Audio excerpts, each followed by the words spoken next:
nwoke mụ na ya bi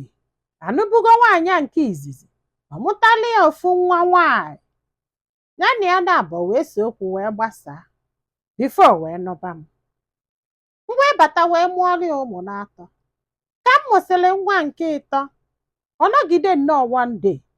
bata sị m edi a ga-eje kpọta nwa ya nwaanyị ka o solufa wee biri ya wesịa maka gịnị ọkwa mami ya nwee dị kọstọdi ka efi na-eji akpọtalụ nwa na ịkpọtakwa kịta nwa na o nwere ike ịbụ nsogbu na ya na mami ya bivi n'udo ka ifi na-akpọtara ya dị eju sị na ya ga-eje kpọta ya ya sị oke o maka na ọ sị ya na ya na mami ya bisizi na kịta ya na ya chọrọ ka ya na ya na-abọ bikwuo ya sị oke o wee je kpọta dịka bata ya na-etiriti ka a si etiriti ụmụ ya na ya mindra na for one day na emenụrụ this girl ajọ ife si bụ nne anọgidezie dịgel wee jekwulu papi ya si ya eni a chọrọ nkịta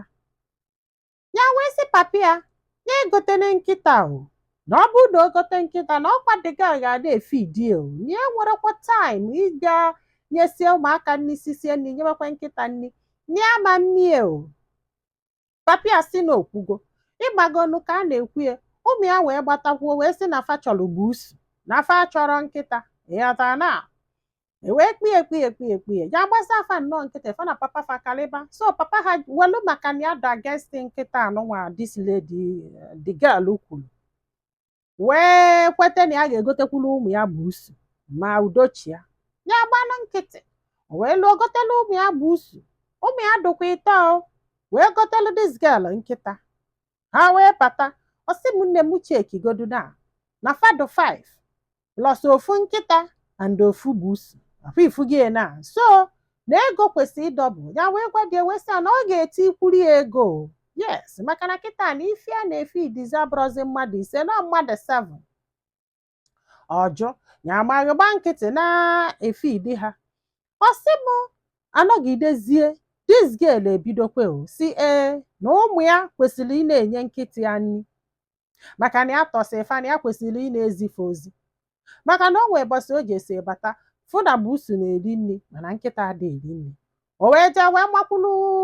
nwa ya nke tọrọ mmadụ ya the second child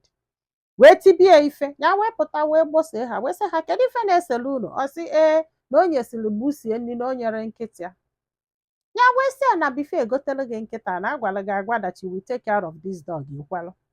na ọ bụrụ ọlụ nwanne gị nwoke inye nkịta gị nri o na inye nkịta gị nri dị ọlụ gị ya nwe inye buusie nri dị ọlụ nhawa ịghọtara na this girl agbakakwa je gwa papi ya wee pụta wee babasị na fa na-akpata division fa kwesịrị fanye buusu nri fa enye nkịta nri ya wee sị na ọ bụrụ na otu afọ ka isi wee chọọ then na the girl ga na-enyekwu nkịta na-enye buusu nya ka ekelufenye ekele ọ bụrụ na onye a fidie this week next week onye ọzọ efidie ka o wee do mma ọ sị mba na ya nwere efe ya nwere efe na ọ ma na ọ kalịsị fa na skuul na akwụkwọ ya dugo serious ọ sị m nne o wee welu this girl jee wepụta ya na skuul ọ na-agụ o wee tinye na best school one of the best school do around ebe fabi ka this man tiri nwa ya nwaanyị anụnwa ya wee sị oke na ọ bụrụ na itigo this girl na this school gị tinyekwuo fancha niile na fancha niile bụ nwanne ka fajebe ofu ebe ji eju this girl na-eje ebe a na-akwụ almost double 2 ife a na-akwụrụ ụmụ ya ọ sị m nne ihe agbasasị anya ọ sị m anọgidezie di ebido nyerezie this girl special treatment like na ya amụtarala ya nwa nwaanyị onye amụtara ofu nwaanyị na nwoke na-abụ papa efugo ọ jesizie ọnụ bata o buru ya pụọ ma ebu n'ụmụ ya every week ọ ga-ebu nwa take enye out feje out je rie ife je mee nna je mee ibie fajesie fa na-abata n'ime abalị ya na nwa ya ọ na-akụ 12 1 ịjụ onye ọsị na faje na nke mami ya wee fụsịzịa mami ya wee bataba ụmụnne ya wee bido wee dubanụ jealous na ahụ kwa mgbede ọ na-akwado na-amachagharị na ya na papi ya so apụ ndị ọzọ a na-eni ya anya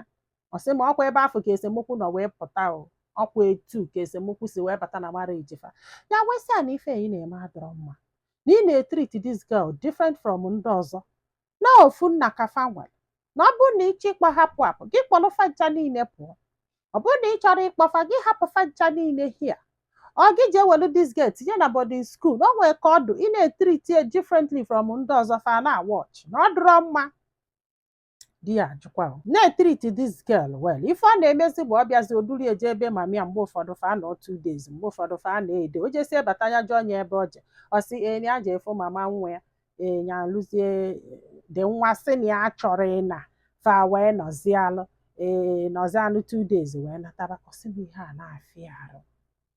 ọsị m ihe a na-afịa arụ ya ewele aka nne yo this man ọjụ wele aka ekpe yo this man ọ bụrụ na ọ na-afịa arụ na ya ma ndị nwunye mana ọ na-eme ụmụaka affect ụmụaka bido na-afụta ya somehow ụmụaka bido na-ajụ ya ajụjụ dị iche iche ịmagolo ụmụ ajụjụ ọ ga-abụ nwatakịrị jụọ gị ịma mma ife ị ga-agwa ya fe bido jụbụ ya ọ ga-enwe amụrụ ya ka efe ijire wee mụ ya ịmagolo ụmụaka ekwesịrị ịjụ fa na-ajụ ya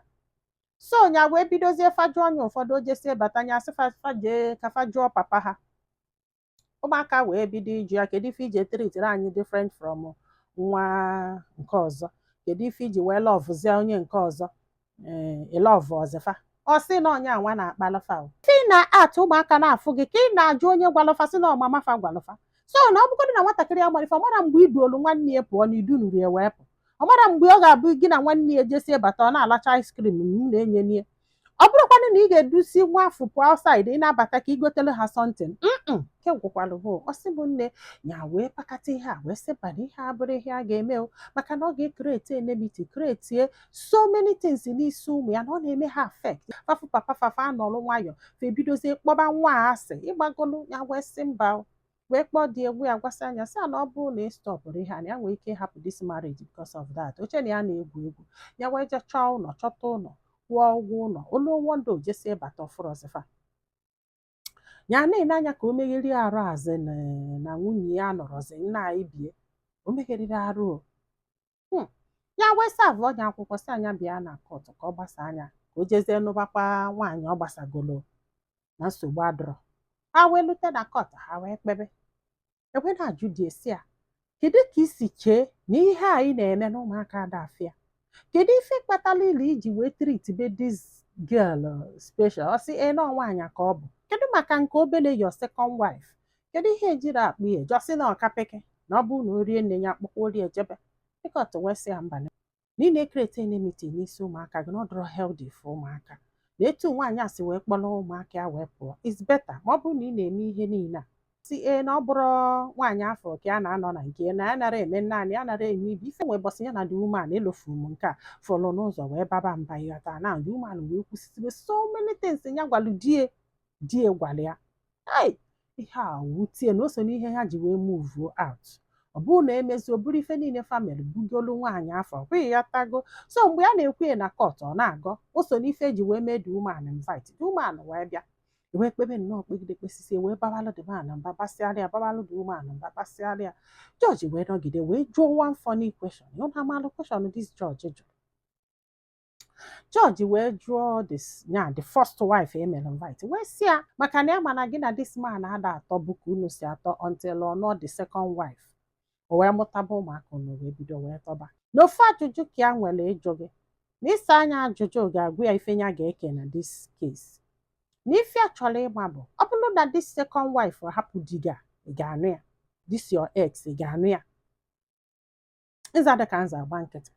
ọ sị ya na ya chọrọ ịma gị kwuo n'iru the man ọ bụrụ na ọ hapụ nwunye ị ga-anụ ya ịchọọ ka ahụ odoyi nke ntị na ị ga-aza anya bụ ajụjụ and be honest ụna m ife this lady kwu na ya ma nne n'iru the man n'iru nwunye n'iru everybody na-ebe afọ na ya ma nne ya ihe a fịọ na kọtụ wọọ the guy kụjasịla akụja tọn ọ nebie si isi gịnị o shift so ịmago mmadụ na-abọkwu n'elu ebe a na o shift so nwa obele ọ sị ya